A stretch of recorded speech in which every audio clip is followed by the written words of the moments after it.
లేదా రాష్ట్రపతిని కలుస్తారో లేదా అమెరికా ప్రెసిడెంట్ని కలుస్తారో ఎవరిని కావాలంటే వాళ్ళని కలవమనండి. నేను క్లియర్గా నిన్న కాక మొన్న కూడా ఒక పత్రికా సమావేశంలో నేను చెప్పడం జరిగింది. మా పార్టీ స్టాండ్గా చెప్తా ఉన్నా.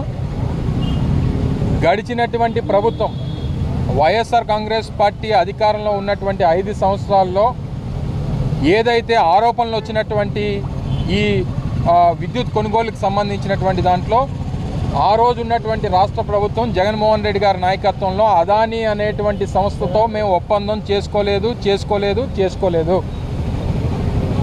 మేము చేసుకున్నటువంటి ఒప్పందం కేంద్ర ప్రభుత్వానికి సంబంధించినటువంటి ఒక మినీరత్న కంపెనీ సెక్కీ అనేటువంటి సంస్థ కేంద్ర ప్రభుత్వానికి సంబంధించినటువంటి సంస్థ. ఆ సంస్థతో జరిగినటువంటి ఒప్పందాలు మాత్రమే ఉన్నాయి తప్ప ఎక్కడన్నా మీరు అదానీ అనేటువంటి సంస్థతో ఆ రోజు రాష్ట్ర ప్రభుత్వం కానీ మేము కానీ ఒప్పందం చేసుకున్నటువంటి విషయాన్ని ఎక్కడన్నా చూపించగలిగితే మేము దేనికన్నా సిద్ధం.